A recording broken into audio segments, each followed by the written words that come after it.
Every night, thousands of people pour into their favorite streamer's chat.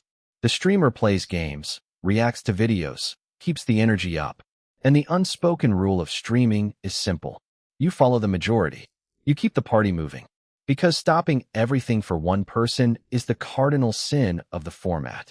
You do not leave 10,000 people waiting over a single message in chat.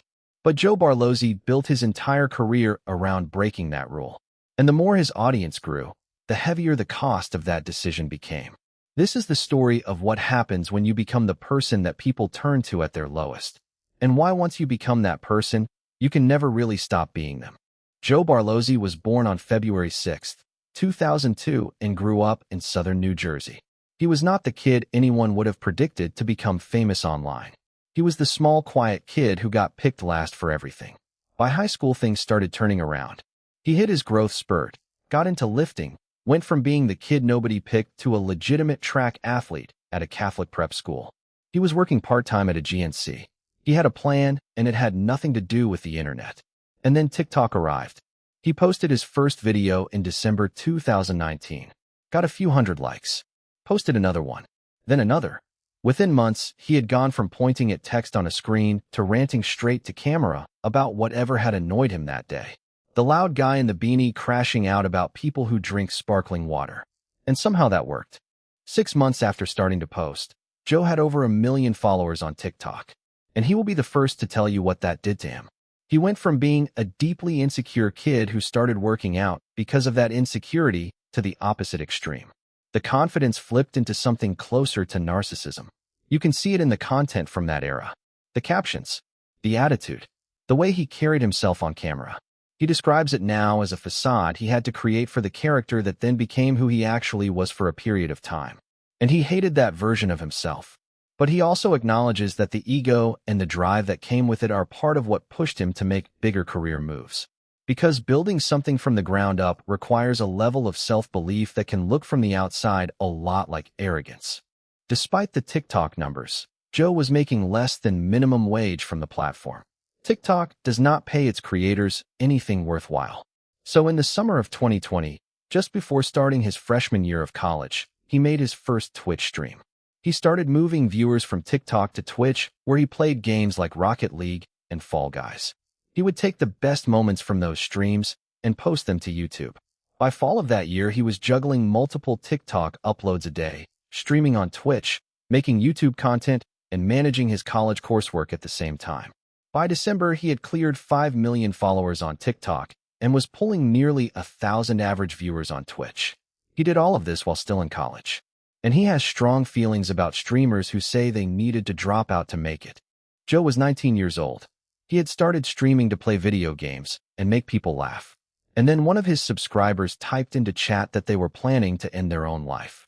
Out of everyone in their life, they chose a Twitch chat to say it. And Joe stopped everything. He paused the stream. He addressed it directly. He talked. And this happened again.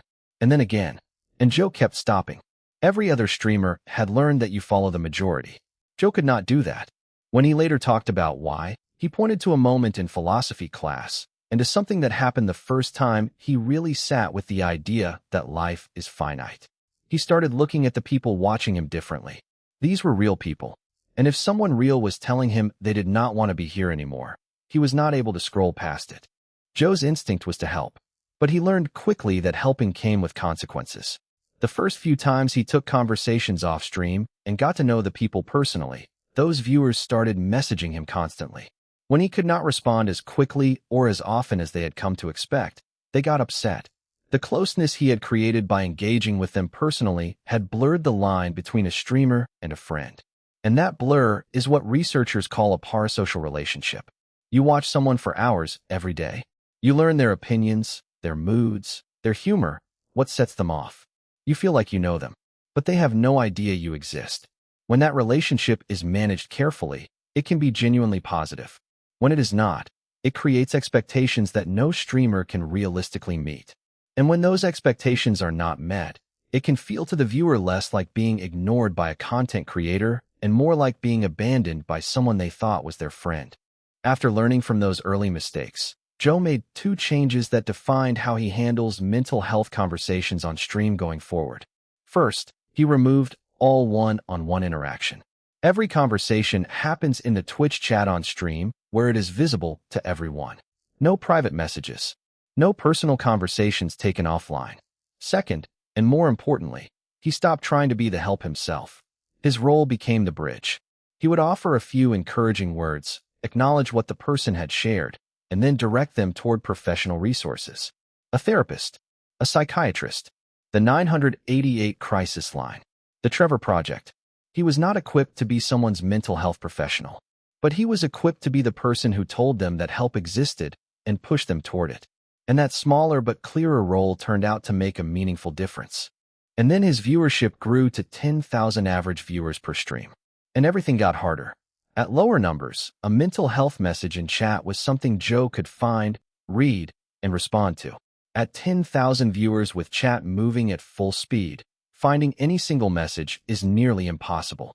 And the volume of people coming in with genuine or claimed crises scaled with the audience. More viewers meant more messages. And more messages created two competing problems simultaneously. On one side, viewers who felt that Joe was not doing enough and was ignoring their pain.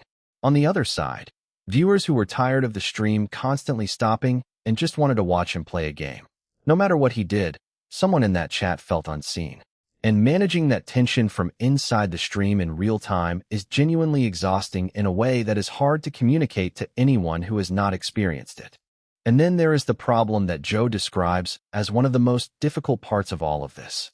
Distinguishing real crises from people who are using the language of crisis to get his attention.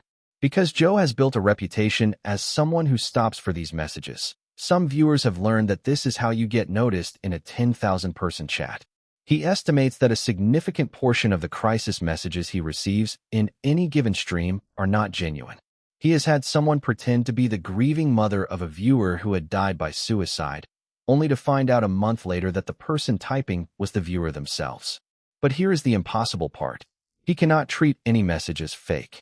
Because the one time he dismisses something as attention-seeking and he is wrong, the consequences could be irreversible. So he responds to all of them, which means he is absorbing the emotional weight of all of them, including the ones that are not real. The hardest messages of all are not the crisis messages. They are the ones that come later. The messages from people who tell Joe that he is the reason they are still alive, that his uploads are the only thing that kept them going through a specific period, that he saved them. Joe is careful and direct about how he responds to these. He did not save anyone. The person saved themselves.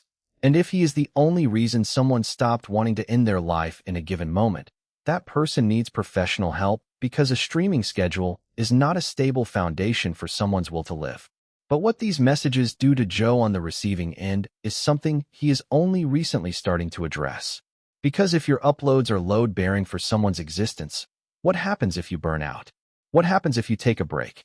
That question now lives somewhere in the back of his mind every time he considers stepping away. Every stream, Joe sits in silence for about an hour afterward, just coming down, decompressing from what the job took out of him. He describes it as building up over time. He will be fine for a month, and then there will be a week where he is not there emotionally, and he knows that is a problem. He recently started therapy, not because he is in crisis, but because the cumulative exposure to that much darkness over that much time is something you cannot absorb indefinitely without it eventually getting in. The question that comes up repeatedly in his chat, the one that his own viewers ask, is who is checking on Joe? And it is a fair question, because the model he has built is one where he is the person who stops for everyone else. And stopping for himself is the one thing the format makes hardest.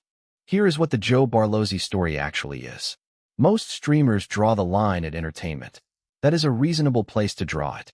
The job is to entertain, and the job does not include being responsible for the mental health of everyone watching. Joe drew the line somewhere different. Not because anyone asked him to. Not because it was strategically smart. Because once he saw what was possible when someone in crisis felt heard for even a moment, he could not go back to pretending he had not seen it. The system he built around it is not perfect. The fake messages are a problem. The scale makes it harder every month. The emotional cost is real and accumulating. But the messages that come back later, the ones from people who are still here, the ones who say something shifted because someone stopped, those are the reason he keeps showing up.